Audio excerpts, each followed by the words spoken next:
Halo,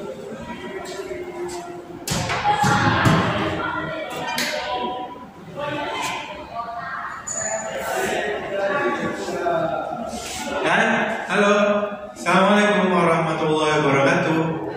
Waalaikumsalam. Bagaimana kabarmu semua? Mudah-mudahan baik-baik saja ya. Jumpa lagi dengan Daniel Yuda Pumoro. Pada kesempatan kali ini kita akan melanjutkan video yang telah kami jelaskan sebelumnya, yaitu unboxing ya, yang kemarin. Dan sekarang adalah pembacaan ceritanya tentang buku yang telah diterbitkan oleh Dinas Kebudayaan dan Pariwisata Pemerintah Provinsi Jawa Timur tentang 20 karya pilihan dari Lomba Cerpen Fiksi atau Cerita Sejarah dari Provinsi Jawa Timur. Kebetulan saya mengikuti lomba tersebut dan alhamdulillah belum beruntung menjadi juara 3 besar ya, tapi masuk ke peringkat ke-7. Tidak apa-apa, tapi dikirimi nih saya bukunya ini oleh Dinas Kebudayaan dan Dinas Kebudayaan dan Pariwisata Provinsi Jawa Timur. Baiklah, tunggu apa lagi? Kita akan membacakan cerita yang saya tulis ini tentang apa. Oke, sebelumnya jangan lupa untuk mengklik subscribe, nyalakan loncengnya, like, dan bagikan informasi ini sebanyak-banyaknya. Semoga bermanfaat dan menjadi amal jariah kamu. Jangan lupa tuliskan di kolom komentar pendapatmu tentang video ini dan juga saran untuk video kedepannya. Ya, tidak perlu berat lagi. Ayo kita baca tentang karya yang telah saya tulis dalam buku ini. Pangkat, Cinta, dan Bubuk Mesiu oleh Daniel Yuda Pumoro. Endeler Hermor, majikanku orang VOC itu, tiba-tiba berubah baik padaku. Sejak aku dibelinya dari Kapten Van Diemen, aku dianggap mendatangkan keberuntungan. Pangkatnya naik menjadi mayor, diangkat menjadi anggota Raad van Indi. Dari sinilah ia mulai memanggilku dengan Untung. Bagian 1. Liefde en Wode. Aku sudah menjadi budak saat usiaku 7 tahun. Di Batavia, aku dipekerjakan untuk membersihkan rumah, merawat kebun, dan melayani Suzanne. Hingga umurku yang ke-20, benih-benih asmara mulai tumbuh. Aku dan Suzanne memutuskan menikah, seperti yang pernah ia ilhamkan padaku. Tuhanku tidak melihat dari warna kulit, tapi dari hatinya, fisiknya. Tuan Mor tahu, ia begitu berang, apalagi Suzanne sudah mengandung. Perdone, kutuknya sambil menempelengku. Suzanne dipulangkan ke Belanda. Aku dijebloskan ke dalam penjara, disiksa bersama pribumi lainnya, para pemberontak. Kebencianku pada VOC mulai terjangkit. Aku berjanji akan memerangi mereka. Aku menyusun strategi untuk kabur. Hingga suatu malam, rencana itu berhasil. Aku juga melucuti senjata para sipir. Tawanan penjara jadi takzim. Mereka beserta bersedia berjuang sehidup semati bersama denganku. Suatu hari aku tertangkap VOC. Alih-alih dihukum, aku malah dijadikan tentara. Bersama Van Drik Goevelen, aku ditugaskan menangkap Pangeran Purbaya beserta istrinya, Raden Ayu Busi Kusuma. Dari Gunung Gede, aku membawa mereka ke Batavia. Dalam perjalanan, Serdadu VOC memperlakukan Pangeran Purbaya dengan kasar. Bahkan Frederick Kufler menghinaku. Slav, ledeknya.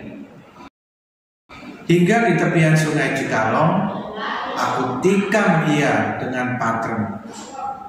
Darah segar tersembur dari lehernya. Ia tewas. Serdadu Belanda membalas bentrokan tak terelakkan.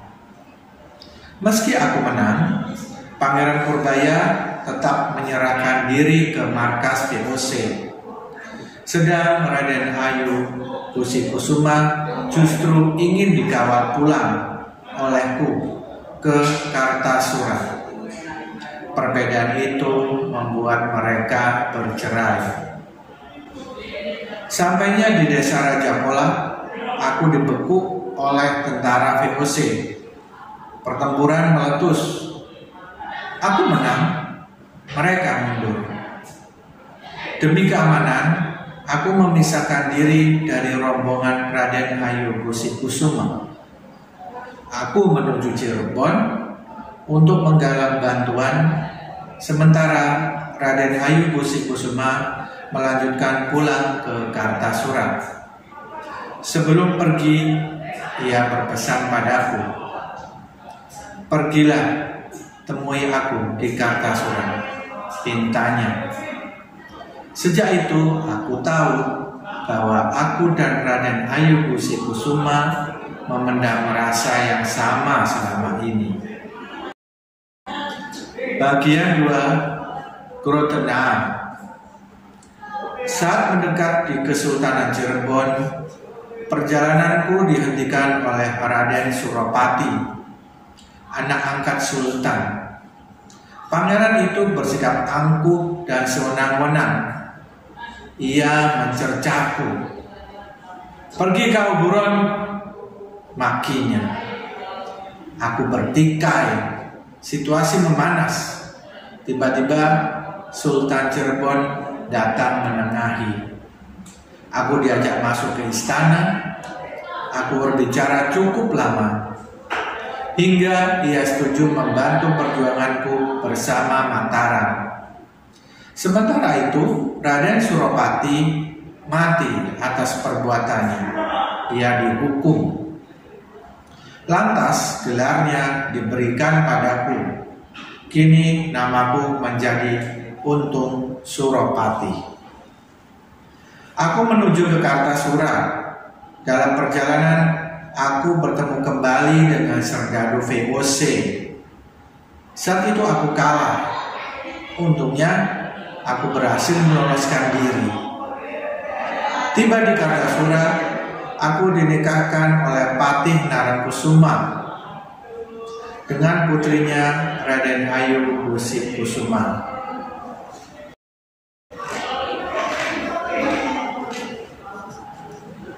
Akhirnya, pasukan VOC sampai di Kartasura.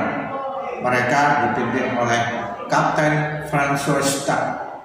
Ia mencari-cari aku. "Give head up, Fort Flugritz," gertaknya bergema. Saat itu, mereka telah memasuki halaman istana. Aku membakar istana. Tek terjebak kobaran api. Aku menyerang Tek, hingga satu seranganku mendarat di tubuhnya. Cairan kental mengucur dari lehernya. Seketika ia tewas bersimbah darah. Bagian 3, Laste Kogel.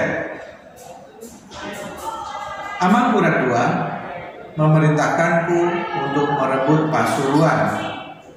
Aku berhasil dan menjadi pemimpin dengan gelar Adipati Arya Wiranegara.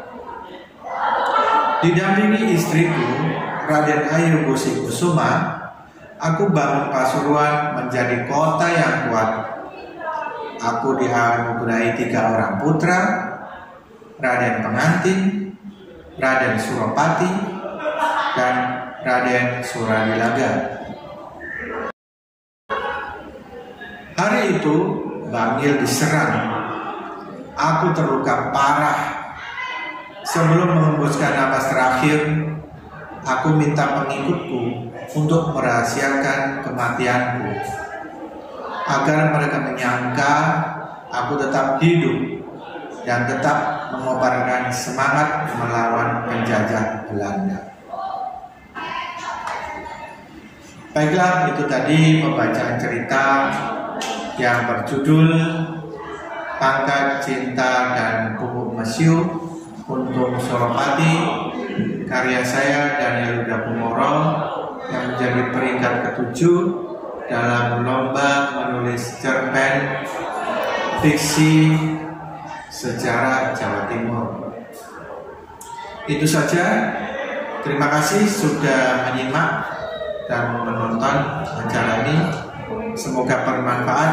Jangan lupa untuk subscribe, nyalakan loncengnya, like, dan tuliskan di kolom komentar pendapatmu tentang tayangan ini dan saran untuk tayangan berikutnya. Bagikan video ini sebanyak-banyaknya, semoga bermanfaat dan menjadi amal jariah kamu. Sampai jumpa dalam tayangan berikutnya.